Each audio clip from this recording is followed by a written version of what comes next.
Last பார்ட்டில் நம்ம hero ஜான்வியை கல்யாணம் பண்ணி வீட்டுக்கு கூட்டிகிட்டு வந்துட்டான். உடனே அன்னிக்காரையும் போய் கேட்குறா, உண்மையாகவே சொல்லு ராகும், நீ வந்து சியாவை கல்யாணம் பண்ணிக்கிட்டியான்னு கேட்டால் ஆமான்னு சொல்கிறான். எப்படி எங்கே பண்ணிக்கிட்டீங்க அப்படின்னு கேட்கும்போது நானும் சியாவும் கோயிலில் கல்யாணம் பண்ணிக்கிட்டோம் அப்படின்னு சொல்லிட்டு இருக்கான். ஆனால் இதை நீ சொன்னால் நான் ஏற்றுக்கவே மாட்டேன், ஏன்னா நீ தான் சொன்ன சியாவை கல்யாணம் பண்ணிக்க மாட்டேன் அப்படின்னு. அப்படி இருக்கும்போது இப்போ திருதுப்புன்னு வந்து கல்யாணம் பண்ணிட்டு வந்து நிற்கிற. ஸோ இந்த விஷயத்தை பற்றி சியா சொன்னால் தான் நான் நம்புவேன் அப்படின்னு சொல்லிடுறாங்க. அதுக்கப்புறம் அன்னிக்காரையும் போய் சியா கிட்ட கேட்குறா, நீ சொல்லு சியா, உண்மையிலே நீங்கள் 2 பேரும் கல்யாணம் பண்ணிக்கிட்டீங்களான்னு கேட்குறா. அதுக்கு நம்ம ஜான்வி ஆமாங்கிற மாதிரி தலையாட்டிடுறா. அப்ப கல்யாணம் நடந்தது உண்மைதான் போல அப்படிங்கிற மாதிரி பார்த்துட்டு இருக்காங்க. அதே சமயம் இந்த பக்கம் இந்த கிறுக்கு பைய ஏமாற்றுறதுல அங்க இருக்கிற ஜாமான்லாம் தூக்கி போட்டு உடச்சிக்கிட்டே இருக்கான். ஏன் ஜான்வி நீ இங்கே வரல, நீங்கள் வராமல் அப்படி எங்கே தான் போன, அப்போது உன்னோட புருஷனே நீ வந்து அவமதிச்சுட்டு போயிட்டியா, அப்படி எங்கே தான் போன அப்படிங்கிற மாதிரி கோவப்பட்டு அங்கே இருக்கிற எல்லா திங்ஸையுமே உடச்சிக்கிட்டே இருக்கான். அப்புறம் அந்த போலீஸ்காரங்கிட்டையுமே கேட்குறான், ஏன்டா நான் ஒன்னதனடா நம்பி என் பொண்டாட்டியை விட்டுட்டு போனேன், அவளை அலங்காரம் பண்ணி கூட்டிகிட்டு வர சொன்னால் நீ எப்போ அவளை தப்பிக்க விட்டு வேடிக்கை பார்த்த அப்படிங்கிற மாதிரி கேட்டுட்டு இருக்கான். உண்மையை தான் சார் சொல்கிறேன், அவுட் ஹவுஸில் நான் அவங்கள வந்து உள்ளே விட்டுட்டு வெளியே நான் கதவை தாப்பலை போட்டுட்டு தான் வாசலில் உட்காந்துருந்தேன், அப்புறம் எப்படி அவங்க தப்பிச்சு போனாங்கன்னு எனக்கு தெரியல அப்படின்னு சொல்லிட்டு இருக்கான். இவன் சொல்கிறதெல்லாம் உண்மை தான், வெளியில் தாப்பாலை போட்டுட்டு காவலுக்கு உட்காந்து தான் இருந்திருக்கான். ஆனால் நம்ம ஜான்வி ஜன்னல் வழியாக எஸ்கேப் ஆகி ஓடி போயிட்டா. அது தெரியல அதுக்கு இருக்கு பயிலுக்கு. இப்போ அவள் எங்கே தாண்டா போனா, அவளை நான் இப்போ எப்படா கண்டுபிடிக்கிறது அப்படின்னு சொல்லிட்டு காரில் கோவமாக 2 பேரும் வந்துட்டு இருக்கானுங்க. அப்போ வந்து நீ எல்லாருக்கிட்டே இன்ஃபார்ம் பண்ணு, போலீஸ் ஸ்டேஷனில் கம்ப்ளைண்ட் கூட என் முன்னாடியே கண்டுபிடிச்சி தர சொல்லி அவள் எங்கே தான் போயிருப்பான்னு தேட சொல்லு அப்படிங்கிற மாதிரி சொல்லிட்டு கத்திட்டு இருக்கான். உடனே இவனும் ஃபோன் பண்ணி ஒவ்வொரு ஆளுக்காக சொல்லிட்டு இருக்கான் நம்ம ஜான்வி வந்து தேட சொல்லி. அதில் ஒருத்தவன் என்ன சொன்னான்னு தெரியல, இவன் அந்த விஷயத்தை கேட்டு ஃபோனை கீழே போட்டு அப்படியே பேயறிஞ்ச மாதிரியே பார்த்துட்டு இருக்கான். என்னாச்சுடா, யாராவது ஏதாவது சொன்னாங்களா, வாயை திறந்து பேசுடா அப்படின்னு சொன்னதும், சார் என்ன மன்னிச்சிடுங்க சார், அவங்க எங்கேயும் போல வீட்டுக்குள்ளே தான் இருக்கிறாங்க அப்படின்னு சொல்லிட்டு இருக்கான். ஓ ஷீட், இப்போ எனக்கு வர கோவத்துக்கு உன்னை என்ன பண்ணுவேனே தெரியாது, மரியாதை என் கண்ணு முன்னாடி நிற்காத, இங்கேருந்து ஓடி போயிடு அப்படின்னு சொல்லிட்டு இருக்கான். சரி சார், காரை நிப்பாட்டுங்க அப்படின்னு சொன்னால் காரெல்லாம் நிப்பாட்ட முடியாது, நீங்கள் இருந்து போறியா இல்லையா அப்படின்னு சொல்லிட்டு கேட்கவும் இவனும் காரு கதவை திறந்துக்கிட்டு அப்படியே வெளியே போய் குதிச்சிடுறான். இந்த சைக்கோ பையன் கூட மாட்டிக்கிட்டு இந்த பையனும் படாத பாடுதான் படுறான். இருந்தாலும் அவனை விட்டு போக மாட்டான் இவன், உயிருக்கு பயந்துக்கிட்டு. இங்கே இவங்க 2 பேருக்கும் நிஜமாவே கல்யாணம் ஆயிடுச்சு அப்படின்னு சொன்னதும் மருமகளை வீட்டுக்குள்ளே அழைச்சிட்டு வர சடங்கை பண்ணு அப்படின்னு சொல்லிடுறாங்க. அதுக்கப்புறம் அந்த அன்னிக்காரி தான் ஃபர்ஸ்ட் இவங்க 2 பேரும் நிற்க வச்சு ஆர்த்தி எடுத்துகிட்டு இருக்கா. அப்போ நம்ம ஜான்வியும் பழசை நினச்சி பார்க்குறா. அந்த பையன் இவளை வந்து வீட்டுக்குள்ளே அழைச்சிட்டு போகிறதுக்கு முன்னாடி ஆர்த்தி எடுத்தான் இல்லையா, அதை நினச்சி பார்த்துட்டு இருக்கா. அதுக்கப்புறம் கீழே அரிசியை வச்சுட்டு அதை தட்டி விட்டு உள்ளே வர சொல்கிறாங்க. அது தட்டி விடும் போதும் நம்ம ஜான்வி பழசை தான் நினச்சி பார்த்துட்டு அப்படியே உள்ளர தட்டி விட்டு அவங்க 2 பேரையும் உட்கார வச்சு ஸ்வீட்ஸ் எல்லாம் கொடுத்துட்டு இருக்காங்க. அப்போ அந்த கிறிஷ் பயலும் நான் அவங்க 2 பேரையும் ஃபோட்டோ எடுக்க போகிறேன், ஃபோன் கொடுங்க அப்படின்னு சொல்லிட்டு போய் வாங்கிட்டு போய் அந்த ஃபோனில் வந்து 2 பேரையும் அழகாக ஸ்மைல் பண்ண சொல்லி ஃபோட்டோ எடுத்துகிட்டு இருக்கான். அப்போ தான் அந்த விராஜ் பயலும் வீட்டுக்குள்ளே வரான். வந்து பார்க்குறான், என்னது இவ்வளோ கூட்டமாக இருக்கே, அதுவும் இல்லாமல் என்ன வக்கீல்லாம் வந்திருக்கான், என்ன நடக்குதுங்க அப்படிங்கிற மாதிரி பார்த்துட்டு இருக்கும்போது, அப்போ விராஜ் நீங்கள் வந்துட்டீங்களா, உள்ளே வாங்க அப்படின்னு சொல்லிட்டு அந்த அன்னிக்காரையும் கூப்பிடுறா. வந்து பார்க்குறான். பார்த்தவனுக்கு பயங்கரமான ஷாக்கு. தான் பொண்டாட்டி தான் கூட கல்யாணம் பண்ணிக்கிறேன்னு சொல்லிவிட்டு இங்கே தாலியை போட்டுக்கிட்டு ராகவ பக்கத்தில் நின்றுட்டு இருக்கா. இவனுக்கு ஒன்றுமே புரியல என்ன நடக்குது அப்படிங்கிறது. விராஜ் இவங்க 2 பேருக்கும் கல்யாணம் ஆயிடுச்சு அப்படின்னு சொல்லிட்டு இருக்கா. இதை கேட்டதும் அப்படியே ஆடி போய் ஒரு செகண்ட் அப்படியே தடுமாறி நின்றுட்டு இருக்கான். ஆமாம் விராஜ் கல்யாணம் ஆயிடுச்சு அப்படின்னு சொல்லிட்டு இருக்கா. என்ன கல்யாணமா, கல்யாணம் அப்படின்னா கல்யாணம் தான், 2 பேருக்கும் கல்யாணம் ஆயிடுச்சு அப்படின்னு சொல்லிட்டு இருக்கா. இவனுக்கு பயங்கரமான ஷாக்காக இருக்குது. அது மட்டும் இல்லாமல் தங்கச்சிக்காரிக்கு சந்தேகமாகவும் இருக்குது. ஏன்னா வந்து இந்த விராஜ் பையை தானே கல்யாணம் பண்ணிக்க போகிறேன்னு சொல்லிட்டு இருந்தான். அப்புறம் இங்கே வந்து ராகவ் வந்து சியாவை கல்யாணம் பண்ணிட்டு வந்து நிற்கிறாரு, என்ன நடக்குது அப்படிங்கிற மாதிரியே பார்த்துட்டு இருக்கா. அதுக்கப்புறம் சரி வாங்க எல்லாரும் வந்து கோயிலுக்கு போகலாம், கோயிலுக்கு போய் கடவுளோட ஆசீர்வாதம் வாங்கிட்டு வரலாம் அப்படின்னு சொல்லிட்டு எல்லாரையும் கிளம்ப சொல்லிட்டு இருக்காங்க. அதுக்கப்புறம் எல்லாரும் கிளம்பி போயிடுறாங்க. ஆனால் இந்த பையன் அப்படியே நின்றுட்டு இருக்கான் பொண்டாட்டி போகிறத பார்த்துக்கிட்டு. அப்புறம் திடீர்னு அங்கே இருக்கிற கத்தியை எடுத்து ராகு அப்படின்னு சொல்லிட்டு அவனை ஓங்கி குத்திடுறான். ரத்தம் அப்படியே வலிஞ்சிக்கிட்டு இருக்கு கத்திலேருந்து. அதுக்கப்புறமா தான் தெரியுது இது எல்லாமே கனவு அப்படின்னு. இவன் இப்படி இமேஜினேஷன் பண்ணி தான் பார்க்க முடியும், வேற ஒன்றும் பண்ண முடியாது. அப்புறம் அவங்க 2 பேரும் காரில் போயிட்டு இருக்காங்க. பின்னாடியே அந்த பையலும் ஜான்வின்னு சொல்லிட்டு கத்திக்கிட்டே போயிட்டே இருக்கான். ஆனால் இவன் ஓடி போனால் அவங்கள போய் பிடிக்க முடியுமா என்ன. அதுக்கப்புறம் காரும் இங்கேருந்து போயிடுது. ஜான்வி நீ ஏன் இப்படி பண்ண அப்படின்னு சொல்லிட்டு கத்திக்கிட்டே இருக்கான். இவங்க 2 பேரும் காரில் போயிட்டு இருக்கும் போது ஜான்வி ஏதோ யோசிச்சுக்கிட்டே வந்துட்டு இருக்கா. என்னாச்சு, நீ எதை பற்றி யோசிக்கிற அப்படின்னு சொல்லிட்டு கேட்டால், நான் என்னத்தை பற்றி யோசிப்பேன், எல்லாருக்கும் முன்னாடி நம்ம இப்படி ஒரு பொய்யை சொல்லியிருக்கோமே, இப்படி ஒரு பொய்யை சொல்லி அவங்க எல்லாரையும் நம்ம ஏமாத்துறோமே, அதை நினச்சாதான் எனக்கு கஷ்டமாக இருக்குது அப்படிங்கிற மாதிரி சொல்லிட்டு இருக்கா.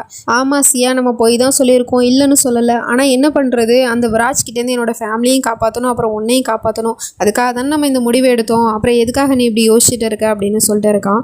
இல்லை எனக்கு ஏதோ ஒரு கில்ட்டி ஃபீலிங்காக இருக்குது, நான் இதுக்கப்புறமா அவங்கள ஏமாற்ற விரும்பலை, விராஜை பற்றின உண்மையை நானே போய் அவங்கக்கிட்ட சொல்லிடுறேன், எனக்கு உண்மையை சொல்லிவிட்டு அவங்கக்கிட்ட இதெல்லாம் நாடகம்னு சொன்னாதான் எனக்கு மனசுக்கு நிம்மதியாகவே இருக்கும் அப்படின்னு சொல்லிட்டு இருக்கா. சரி ஓகே, இப்போ தான் நம்ம கோயிலுக்கு போகிறோம்ல, நம்ம 2 பேருமே சேர்ந்து சொல்லிடலாம் அப்படிங்கிற மாதிரி சொல்லிட்டு போயிட்டு இருக்காங்க. அப்போ இவங்க பேசுறதெல்லாம் வச்சு பார்க்கும்போது இது ஒரு ஃபேக் மேரேஜ் தான் அப்படிங்கிறது தெரிஞ்சு போச்சு நமக்கு. ஆனால் அந்த வேலைக்கு தெரியாது இல்லையா. அவன் வீட்டுக்கு நேராக போய் அங்கே இருக்கிற திங்ஸ் எல்லாம் ஒன்று விடாமல் எல்லாத்தையும் உடச்சி தள்ளிக்கிட்டே இருக்கான். ஏன் ஜான்வி நீ இப்படி பண்ண, எதுக்கு இப்படி நீ பண்ண, அப்போது என்ன விட்டுட்டு அந்த மெக்கானிக்கை தான் நீ தேர்ந்தெடுத்திருக்க அப்படிதானே, அப்போது நீ நம்ம 2 பேருக்கும் நடுவில் இருக்கிற அந்த 7 ஜென்மத்தோட உறவை நீ இன்னைக்கு முடிச்சிட்டியா, எதுக்கு ஜான்வி இப்படிலாம் நீ பண்ணிட்டு இருந்த அப்படிங்கிற மாதிரி சொல்லிட்டு கத்துறான் கதறான். அப்புறம் உட்காந்து ஓன்னு ஒப்பாரி வேற வச்சுட்டே இருக்கான். அது மட்டும் இல்லாமல் ஜான்வி அவனை விட நான் எந்த விதத்தில் உனக்கு குறைஞ்சிட்டேன்னு நீ என்ன விட்டு போயிட்ட, காலங்காலத்திலே நான் தானே உன்னை எழுப்புவேன், நானே உனக்கு ஆசையாக காஃபி போட்டு கொடுப்பேனே, அப்புறம் உனக்கு பிடிச்சதெல்லாம் நான் செய்வேனே, என் கையால் உனக்கு நான் சாப்பாடு ஊட்டி விடுவேனே, அப்புறம் நான் உன்னை எப்போதுமே என்னோட கையில் வச்சு உள்ளங்கையில் வச்சு தானே நான் தாங்கினேன், அப்படி இருந்துமே நீ எப்படி ஜான்வி நீ என்னை விட்டு போன, ஏன் ஜான்வி இப்படிலாம் நீ பண்ண, இன்னைக்கு என் கூட இருக்கிற எல்லா உறவையுமே நீ முறிச்சுக்கிட்டியா அப்படிங்கிற மாதிரிலாம் அழுது புலம்பிட்டு இருக்கான். அதே சமயம் கோயிலுக்கு எல்லாரும் வந்துட்டாங்க போல். அப்போ அந்த அம்மா ஏதோ சோகத்தில் இருக்கிற மாதிரி இருக்குது. என்னாச்சுமான்னு போய் மருமக கேட்டால், இல்லைம்மா என் பையனுக்கு இன்னைக்கு கல்யாணம் ஆயிடுச்சுன்னு சொல்கிறான், ஆனால் அந்த கல்யாணத்தை என்னால் கண்ணால் பார்க்க முடியலங்கிற ஒரு வருத்தம் தான் அப்படின்னு சொல்லிட்டு இருக்காங்க. ஆனால் என்ன பண்ணுறதுமா, ஏதோ ஒரு சுச்சுவேஷனில் அவங்க கல்யாணம் பண்ணிக்கிட்டாங்க, எப்படியா இருந்தாலும் அவங்க 2 பேருக்கும் கல்யாணம் நடந்துருச்சு தானே. இப்போ நம்ம வீட்டுக்கு புது மருமகளும் ராகு கூட்டிகிட்டு வந்துட்டான், அப்புறம் என்னம்மா அப்படிங்கிற மாதிரி கேட்டுகிட்டே இருக்கா. ஆனால் எனக்கு அதில் தான் டவுட்டாகவே இருக்குது, அவன் உண்மையிலே அந்த பொண்ணை கல்யாணம் பண்ணிக்கிட்டானா அப்படிங்கிறது எனக்கு தெரியல. என் பையன் சொன்னால் கூட நான் நம்பியிருக்க மாட்டேன், ஆனால் சியாவுமே சேர்ந்து சொல்கிறேன் எங்கள் 2 பேருக்கும் கல்யாணம் ஆயிடுச்சு அப்படின்னு. அப்போ இது ஒருவேளை உண்மையாக தான் இருக்குமோ, அது உண்மையாக இருந்தால் எனக்கு சந்தோஷம்தான். ஒருவேளை அவங்க ஏதாவது இதில் பொய் சொல்லி என்னை ஏமாத்தினாங்க அப்படின்னு மட்டும் தெரிஞ்சிச்சு, அதுக்கப்புறம் எனக்கும் என் பையனுக்கு இருக்கிற உறவையே நான் முறிச்சுப்பேன் அப்படிங்கிற மாதிரி சொல்லிட்டு இருக்காங்க. இதெல்லாம் இவங்க 2 பேரும் கேட்டுடுறாங்க. இவங்க 2 பேரும் உண்மையை சொல்லான்னு கோயிலுக்கு வந்தால் இவங்க என்னன்னா இப்படி பேசிட்டு இருக்காங்க. இந்த நேரத்தில் எப்படி இவங்களால உண்மையை சொல்ல முடியும்? ஸோ அதனால் எதுவுமே சொல்லாமல் அப்படியே அமைதியாகிடுறாங்க. அதுக்கப்புறம் மொத்த ஃபேமிலியும் இருந்துக்கிட்டு ஒவ்வொரு ஆளாக ஆர்த்தி காட்டிகிட்டே இருக்காங்க. அப்புறம் நம்ம ஹீரோவும் ஹீரோயினையும் சேர்ந்து ஆர்த்தி காட்டிகிட்டே இருக்காங்க. எங்கே அந்த பையன் இன்னுமே புலம்பிட்டு தான் இருக்கான். ஏன் ஜான்வி நீ இப்படிலாம் பண்ண, நீ என்னை விட்டுட்டு அந்த பையில போய் கல்யாணம் பண்ணிக்கிட்டியே, அதுவும் இல்லாமல் உனக்காக தானே நான் அத்தனை பேரை ஹர்ட் பண்ணேன், எதுக்காக, நீ என் கூட இருக்கணுங்கிறதுக்காக தானே, ஆனால் அது எதையுமே நினச்சி பார்க்காம நீ இன்னைக்கு என்னை தூக்கி எரிஞ்சிட்டியா அப்படிங்கிற மாதிரிலாம் அழுதுட்டு இருக்கான். அப்படியே அழுதுட்டு இருந்தவன் திடீர்னு என்ன நினச்சான்னு தெரில, டக்குன்னு எழுந்திரிச்சு உட்காந்துக்கிட்டு சிரிச்சுக்கிட்டு உட்காந்துட்டு இருக்கான். விராஜ் இதை என்னால் நம்பவே முடியல அப்படிங்கிற மாதிரி சொல்லிட்டு அதுக்கப்புறம் அவன் அங்கே தள்ளி விட்டு எல்லாத்தையும் உடச்சி போட்டுட்டு இருந்தான் இல்லையா, அது எல்லா திங்ஸையுமே கரெக்டாக அரேஞ்ச் பண்ணி வச்சுக்கிட்டு அப்புறம் சொல்கிறான், கல்யாணம் பண்ணிக்கிட்டீங்களா, அதுவும் ஒரு பொய்யான கல்யாணம், இந்த உலகத்துக்கு முன்னாடி என்ன ஏமாற்ற முடியாது அப்படின்னு சொல்லிட்டு சிரிச்சிட்டு இருக்கான். அப்போ எப்படி இவனுக்கு தெரிஞ்சிச்சு அப்படிங்கிற மாதிரி தான் நமக்கும் இருக்குது. கொஞ்ச நேரம் கழிச்சு சாமி கும்பிட்டுட்டு எல்லாரும் வீட்டுக்கு வந்துட்டாங்க. வந்து பார்த்தா அங்கே இருக்கிற சில திங்ஸை தான் அவன் அரேஞ்ச்மெண்ட் பண்ணி வச்சான் போல். சில திங்ஸ் எல்லாம் அப்படியே தான் உடஞ்சி போய் கிடக்குது.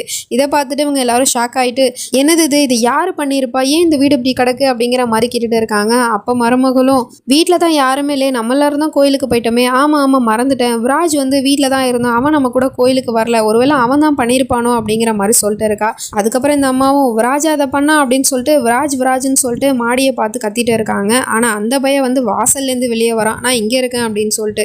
என்ன விராஜ் இதெல்லாம் எதுக்காக அப்படி நீ பண்ண அப்படின்னு சொல்லிட்டு கேட்டால், நான் என்ன பண்ணேன், நான் இந்த வீட்லேயே இல்லை, நான் வெளியே போயிட்டேன் அப்படின்னு சொல்லிட்டு இருக்கான். அப்படின்னா ஒருவேளை இதெல்லாம் திருட்டு பைய பண்ணியிருப்பானோ, போலீஸ்க்கு ஃபோனை போடு அப்படின்னு சொல்லிட்டு. சரி நீ எங்கே போயிருந்தேன்னு கேட்டால், நான் புதுசாக கல்யாணம் பண்ண ஜோடிக்கு கிஃப்ட் வாங்க தான் போனேன் அப்படின்னு சொல்லிட்டு ஒரு கிஃப்ட்டை தூக்கிட்டு நம்ம ஜான்வி கையில் கொடுக்க வரான். அதை நம்ம ராகு வாங்கி வச்சுக்கிட்டான். சரி கிரிஷ், இவங்க 2 பேருக்கும் புதுசாக கல்யாணம் ஆயிடுச்சுல, ஸோ நான் அவங்க கூட நின்று ஒரு ஃபோட்டோ எடுத்துக்கிறேன், ஃபோட்டோ எடுத்து கொடு அப்படின்னு சொல்லிட்டு போய் போஸ்ட் கொடுக்குற மாதிரி 2 பேர் தோல்லையும் கையை போட்டுக்கிட்டு ஹாப்பி ஃபேக் மேரேஜ் அப்படின்னு சொல்லிட்டு இருக்கான். இதை கேட்டதும் நம்ம ஜான்விக்கு பயங்கரமான ஷாக்காக இருக்குது. ஆஹா இவனுக்கு உண்மை தெரிஞ்சு போச்சா அப்படிங்கிற மாதிரி பார்த்துட்டு இருக்கா. அதுக்கப்புறம் இவனும், ஆமாம் எனக்கு ஒரு விஷயம் சொல்லுங்கள் ஆண்டி, நம்ம சியாவுக்கு தான் ஆல்ரெடி கல்யாணம் ஆயிடுச்சுல, அவங்களுக்கு ஆல்ரெடி ஒரு புருஷன் இருப்பான் தானே, சாரி எக்ஸ் புருஷன் இருப்பான் தானே, ஸோ அந்த புருஷன் கூட டைவர்ஸ் ஆகிடுச்சா, டைவர்ஸ் ஆகாமல் எப்படி இந்த கல்யாணம் செல்லும் அப்படிங்கிற மாதிரி கேட்டுட்டு இருக்கான்.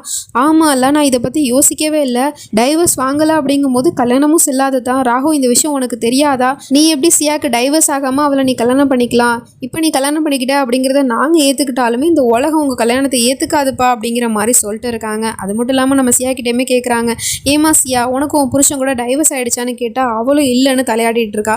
அப்புறம் எப்படிமா இந்த கல்யாணம் செல்லும், ஒருவேளை நீ டைவர்ஸ் பண்ணாமல் 2வது கல்யாணம் பண்ணிக்கிட்டேன்னு யாருக்காவது தெரிஞ்சிச்சு அப்படின்னா நீங்கள் 2 பேருமே போய் ஜெயிலில் போய் கம்பி என்ன வண்டி தான் அப்படிங்கிற மாதிரி சொல்லிட்டு இருக்காங்க. அதுக்கு நம்ம சியாவும், ஆமாம் ஆண்டி எனக்கு டைவர்ஸ் ஆகலை தான், டைவர்ஸ் வாங்கணும் அப்படின்னா என்னோட புருஷன் உயிரோட இருக்கணும்ல அப்படிங்கிற மாதிரி சொல்லிட்டு இருக்கா. இதை கேட்டதுமே அவங்க எல்லாருக்குமே பயங்கரமான ஷாக்கு. அதை விட ஷாக்கு நம்ம விராஜுக்கு தான். ஆமாம் ஆண்டி என்னோட புருஷன் இறந்து போயிட்டான், அப்புறம் எப்படி ஆண்டி அவங்ககிட்டேருந்து நான் டைவர்ஸ் வாங்க முடியும் அப்படிங்கிற மாதிரி ஒரு போடுறா. இதை கேட்டது இவன் அப்படியே ஆடி போயிடுறான். கண்ணு முன்னாடியே புருஷனை வச்சுக்கிட்டு எப்படி நீ இப்படி இந்த வார்த்தையை சொல்லுவ அப்படிங்கிற மாதிரி பார்த்துட்டு இருக்கான். அப்போ இந்த ஆண்டியும் ஆமாம் நீ என்கிட்ட என்ன சொன்ன, அந்த புருஷன் கொடுமைக்காரன், அவங்ககிட்டேருந்து நான் தப்பிச்சு வந்துட்டேன்னு தானே சொன்னேன், அப்புறம் எப்படிம்மா உனக்கு அவன் செத்து போயிட்டான்னு தெரியும்னு கேட்டா, நான் அவனை விட்டு வந்த துக்கத்தில் அவன் தூக்கு மாட்டி தொங்கிட்டானா ஆண்டி, நான் அப்படி தான் கேள்விப்பட்டேன் அப்படின்னு சொல்லிட்டு இருக்கா. இதெல்லாம் கேட்கும் போது நம்ம விராஜ்க்கு வந்து செமக்கம் வருது. கட்டின புருஷனை பக்கத்துலேயே வச்சுட்டு பேசுகிற பேச்சா இது அப்படிங்கிற மாதிரி பார்த்துட்டு இருக்கான். இதுக்கப்புறம் என்ன நடக்க போகுது அப்படிங்கிறதுலாம் நம்ம நெக்ஸ்ட் பார்ட்டில் பார்த்து தெரிஞ்சுப்போம். அது வரைக்கும் பை ஃப்ரெண்ட்ஸ்.